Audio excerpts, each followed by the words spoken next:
हरियाणा के छोरे ने रचा था इतिहास। अब करनाल में अपनी एकेडमी में पहुंचने पर हुआ जोरदार स्वागत। अंशुल कंबोज ने रणजी में एक ही पारी में लिए हैं 10 विकेट। हरियाणा के पहले और रणजी में तीसरे खिलाड़ी हैं ऐसा कारनामा करने वाले अंशुल कंबोज। 12 साल की उम्र में क्रिकेट खेलना शुरू किया था अंशुल ने। अब मुश्ताक अली ट्रॉफी खेलने जाएंगे अंशुल। दिलीप ट्रॉफी में भी एक पारी में 8 विकेट ले चुके हैं अंशुल। पिछले आईपीएल में मुंबई इंडियंस के लिए खेले थे अंशुल।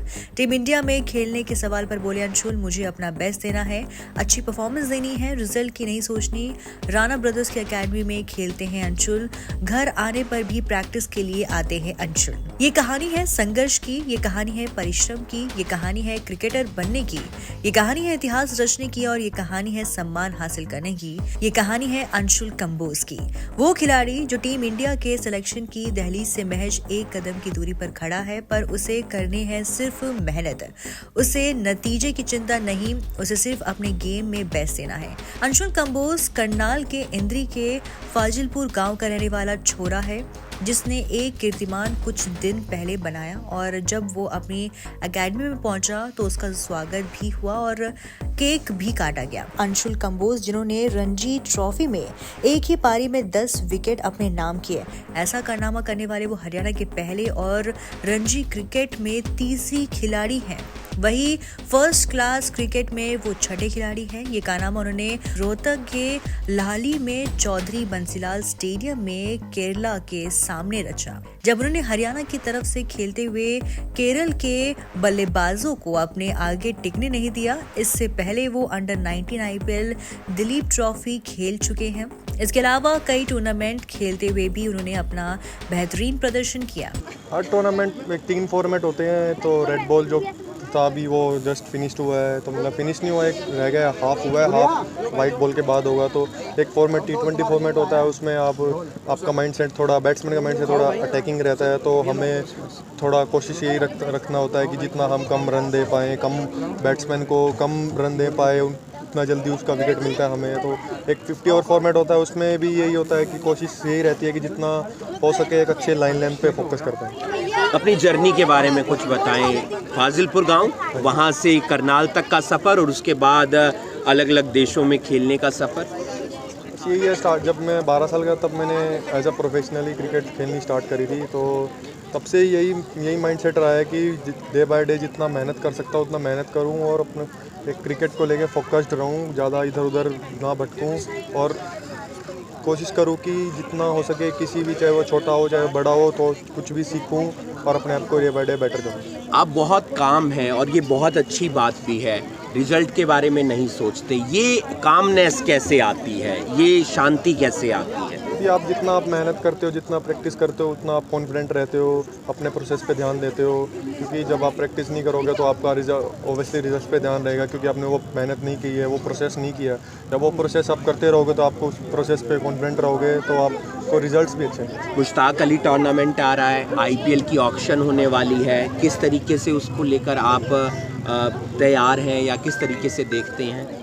बस यही है कि हमारे हाथ में जो होता है कि हम अपना काम करें, अपनी मेहनत करें, अच्छा करते रहे, परफॉर्म करते रहे, बाकी जो होता है वो ऊपर वाला देखता है। और एक दो चीज़ें, आइडियल किसे मानते हैं, वो वहाँ पर किस तरीके से सीखते हैं? क्या आप वीडियोस वगैरह भी देखते होंगे बाकी खिलाड़ियों के? यही रहता है कि आइडल मेरा ग्लेन मैकग्राथ है। मैं कोशिश करता हूँ कि उनकी तरह जितना लाइन लेंथ को कंसिस्टेंट रह पाऊँ, लाइन लेंथ पे कंसिस्टेंट रह पाऊँ, उतना रहूँ।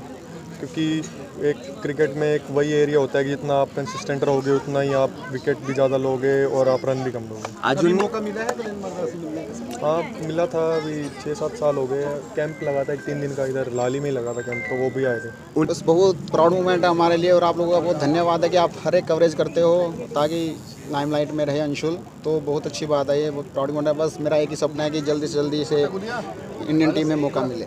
और उसकी जर्नी के बारे में कुछ बताएं और जो आज हम इकट्ठे हुए हैं सब उसके बारे में बताएं। आज अंशुल ने जो 10 विकेट लिया रणजी ट्रॉफी में, हम ये सेलिब्रेट किया हमने। तो ये रणजी ट्रॉफी में आई थिंक तीसरा बॉलर है जिसने ये कारनामा करके दिखाया है, एक अपने आप में एक कीर्तिमान है। आज मनोहर लाल जी ने भी तारीफ की आपकी, अंशुल की, परिवार वालों को शुभकामनाएं दी, तो आप लोगों के लिए ये भी एक बहुत बड़ी बिल्कुल अचीवमेंट है। बहुत बड़ी बात है कि शुभकामनाएं दी हैं, थैंकफुल हैं हम सर के, तो धन्यवाद करते हैं हम सर। कुछ और कहना चाहेंगे? बस अंशुल के लिए हमें यही है कामना कि जल्दी जल्दी उसके भारतीय टीम में मौका मिले।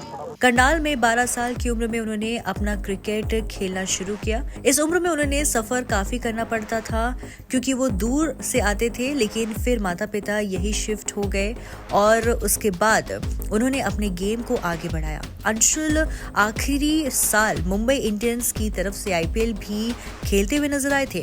उन्होंने ट्रेविस हेड को भी क्लीन बोल्ड कर दिया था, पर वो नो बॉल हो गई थी, लेकिन उसके बाद भी उन्होंने अपने गेम से सभी को प्रभावित किया था। उन्होंने दिलीप ट्रॉफी में भी एक पारी में 8 विकेट ले रखी है। वो ऑलराउंडर के रूप में खेलते हैं, दाएं हाथ के तेज गेंदबाज हैं और ऑस्ट्रेलिया के पूर्व गेंदबाज ग्लेन मैकग्रॉथ को अपना आदर्श मानते हैं और कोशिश करते हैं कि उन्हीं की तरह गुड लाइन और लेंथ पर गेंदबाजी करे।